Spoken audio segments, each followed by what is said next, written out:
আসসালামু আলাইকুম রহমতুল্লাহ। গ্রামীণ এগ্রো ফার্ম থাকি আপনারা সবাইরে স্বাগতম। আলহামদুলিল্লাহ, আমি এটার আজকে গোসল করাইছি। কালকে কালার দিছিলাম, আপনারা দেখছিলা।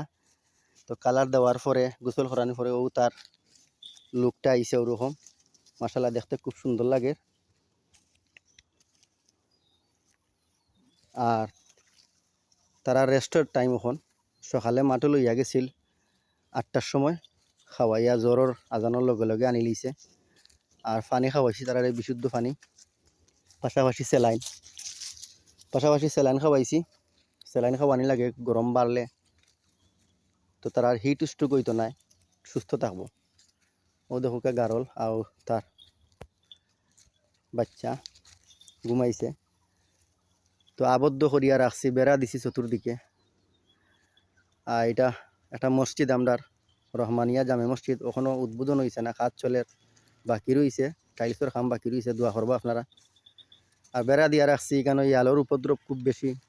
ইয়ালে নেই গিয়ে অলরেডি 5-6টা বাচ্চা নিছে গিয়ে, যার কারণে চতুর্দিকে বেড়া দিয়া রাখছি যাতে ইয়ালেও নেয় না। আর তারা যে বেড়াগুলো আছে এগুলা যাতে বারেও যায় না, ওখানেই থাকে। কেন পার্ট টাইম আর কি, জোহরের পর থাকি 3টা পর্যন্ত খায়। আমি যাই যে লোকটারে ডাকছিলাম, খাওয়া দাওয়া করার পর আইব, আইয়া আরবার লইয়া যাইব কি মাঠো। আর মাঠ থাকি আইয়া ঘাস খাওয়াইব। আর ওটারও খাটা ঘাস আর কি, খাটা ঘাস কাটিয়ে আনে 1 বস্তা। বিকালে তারা ঘাস খানি দিয়া পানি উনি খাওয়াইয়া আরবার গড়ে তুলি লাই। এটা একটা গারলের ফাটা বাচ্চা, প্রায় 8 থেকে 9 মাস বয়স হইব। গোসল করাইয়া দিছি, রইদ রাখছি।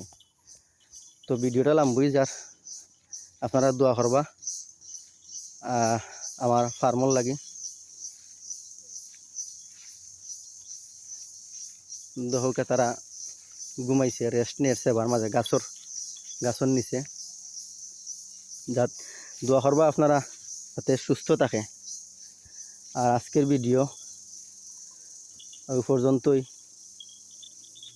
সবাই ভালো থাকবা, সুস্থ থাকবা। আসসালামু আলাইকুম রহমতুল্লাহ।